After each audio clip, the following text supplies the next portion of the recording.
once knew a nigga whose real name was William. His primary concern was making $1 million, being the illest hustler that the world ever seen. He used to fuck movie stars and sniff coke in his dreams. A corrupted young mind at the age of 13. Nigga never had a father and his mom was a fiend. She put the pipe down, but for every year she was sober, her son's heart simultaneously grew colder. He started hanging out, selling bags in the projects, checking the young chicks looking for hit and run prospects. He was fascinated by material objects, but he understood money never bought respect. He built a reputation cause he could hustle and steal, but got locked once and didn't hesitate to squeal. So criminals he chilled with didn't think he was real. You see, me and niggas like this have never been equal. I don't project my insecurities on other people. He fiended for props like addicts with pipes and needles, and so he felt he had to prove to everyone he was evil. A feeble-minded young man with infinite potential, the product of a ghetto-bred capitalistic mental. Coincidentally, dropped out of school to sell weed, dancing with the devil, smoked until his eyes would bleed. But he was sick of selling trees and gave in to his greed.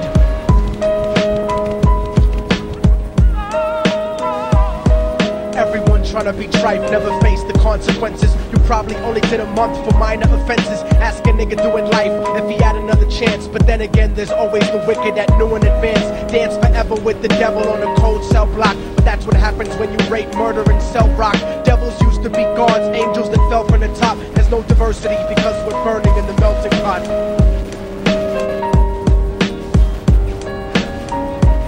So Billy started robbing niggas, anything he could do to get his respect back in the eyes of his crew. Starting fights over little shit up on the block. Stepped up to selling mothers and brothers the crack rock. Working overtime, making money for the crack spot. Hit the jackpot and wanted to move up to cocaine. Fulfilling the Scarface fantasy stuck in his brain. Tired of the block niggas treating him the same. He wanted to be major like the cutthroats and the thugs. But when he tried to step to him, niggas showed him no love. They told him any motherfucking coward can sell drugs. Any bitch nigga with a gun can bust slugs. Any nigga with a red shirt can front like a blood. Even Puffy smoked the motherfucker up in the club. But only a real thug can stab someone till they die. Standing in front of them, staring straight into their eyes, Billy realized that these men were well guarded, and they wanted to test him before business started. Suggested raping a bitch to prove he was cold-hearted. So now he had a choice between going back to his life or making money with made men. Up in the sight, his dreams about cars and ice made him agree a hardcore nigga is all he ever wanted to be. And so he met them Friday night at 2:45.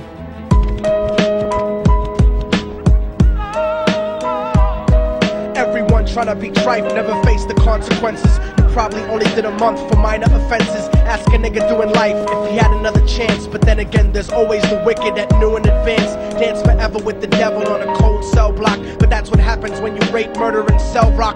Devils used to be gods, angels that fell from the top. There's no diversity because we're burning in the melting pot.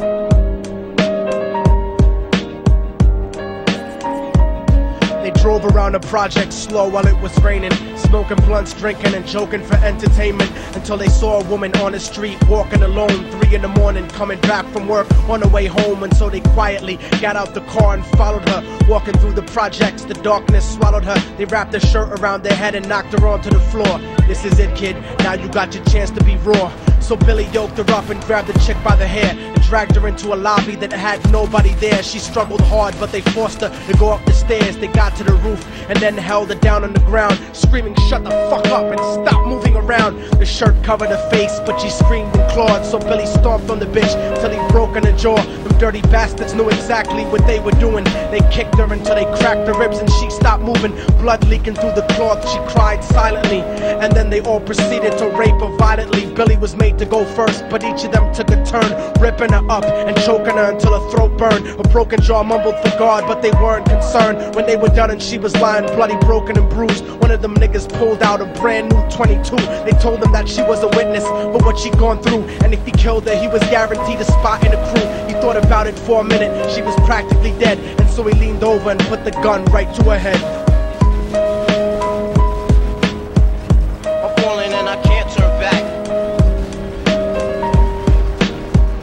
I'm falling and I can't turn back. Right before he pulled the trigger and ended her life, he thought about the cocaine with the platinum and ice, and he felt strong standing along with his new brothers. Cocked the gat to a head and pulled back the shirt cover, but what he saw made him start to cringe and stutter, cause he was staring into the eyes of his own mother. She looked back at him and cried cause he had forsaken her. She cried more painfully, and when they were raping her, his whole world stopped. He couldn't even contemplate. His corruption had successfully changed his fate, and he remembered how his mom used to come home late, working hard for nothing, cause now what was he worth? He turned away from the woman that had once given him birth, and crying out to the sky cause he was lonely and scared, but only the devil responded cause God wasn't there. And right then he knew what it was to be empty and cold, and so he jumped off the roof and died with no soul. They say death takes you to a better place, but I doubt it. After that they killed his mother and never spoke about it. And listen, cause the story that I'm telling is true, cause I was there with Billy Jacobs and I raped his mom too. And now the devil follows me everywhere that I go. In fact, I'm sure he's standing among one of you at my shows, in every street cipher listening to Little Thug's flow. He could be standing right next to you and you wouldn't know. The devil grows inside the hearts of the selfish and wicked. White, brown, yellow and black color is not restricted. You have a self-destructive destiny when you're inflicted, and you'll be one of God's children that fell from the top. There's no diversity because we're burning in the melting pot. So when the devil wants to dance with you, you better say never, because a dance with the devil might last you forever.